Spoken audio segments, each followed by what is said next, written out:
Hi everybody, welcome back to the Speed Sport News Center. I'm Ralph Shaheen. With our 82-year history, one of the things we enjoy at Speed Sport is keeping our fans in touch with racing's roots. This week, we'll introduce you to Ric Mariscal, one of the curators of the Pronyne Motorsports Museum in Pawtucket, Rhode Island. With 0 racetracks in the state, you wouldn't think Rhode Island would be such a popular area for racing. But Pernesiglio shows us the smallest state in the Union has some big racing history and our first of a 2-part feature.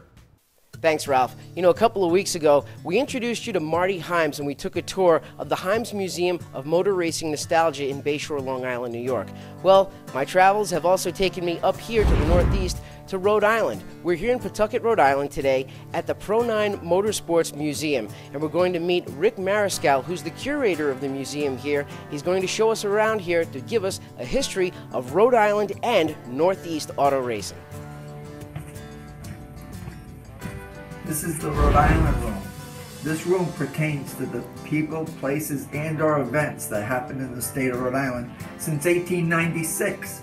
A lot of people do not realize that auto racing started in Rhode Island in 1896 as part of the Rhode Island State Fair. Everything in this room deals with the 9 different tracks that the little state of Rhode Island had.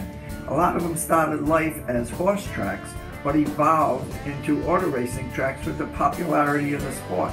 Here's an interesting story. Mr. D'Agostino, a competitor at the Seekonk Speedway, got into an argument with the track promoter, Mr. Vendetti. He said he'd much rather crush his cars than race at the Seekonk Speedway. Well, he did. He put them on a flatbed, crushed them, and then cubed them for 30 years, where then he donated them to the Pronyne Motorsports Museum. Now we'll go into the main room. This is one of our biggest attractions. We love looking at people's reactions once they walk through this door.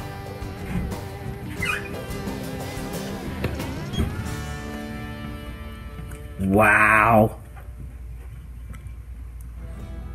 Holy cow.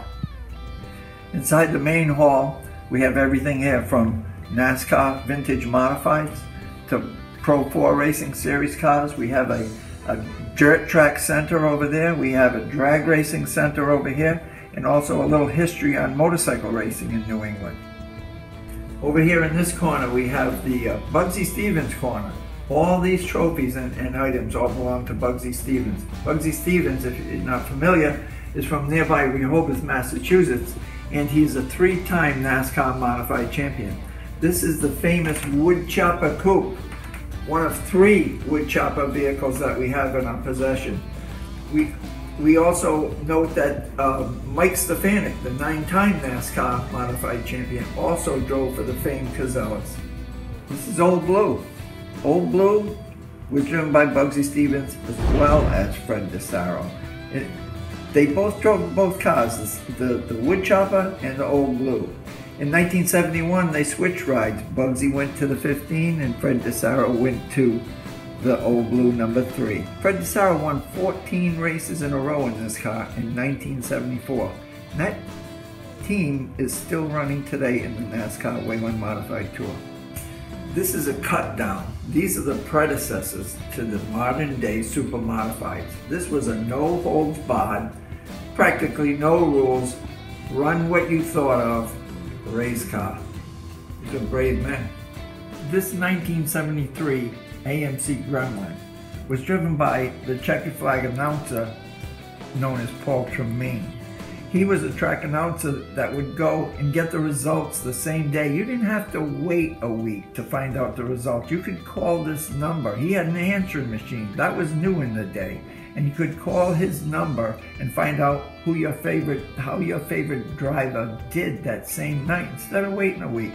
And until technology took over and pretty much put him into retirement.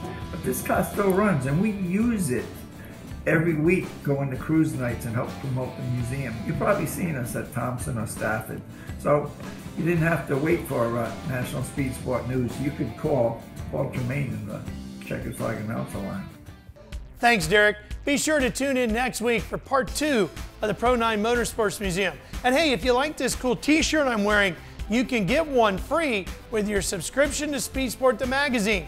Just log on to speedsport.com, sign up for a subscription, and while you're there, be sure to sign up for our daily presented by General Tire, where you can get the latest racing information sent right to your email inbox every day. It's all for free. From the Speed Sport News Center, I'm Ralph Shaheen. Race fans, if you haven't signed up for the free daily presented by General Tire, then you're missing your chance to become a racing expert. Emailed to you each morning, this free source of motorsports news is a must for anyone who loves racing. From short tracks, pavement and dirt, to NASCAR and Formula One, and just about everything in between, the Daily has you covered. Conveniently sent directly to your inbox. Sign up free today at speedsport.com.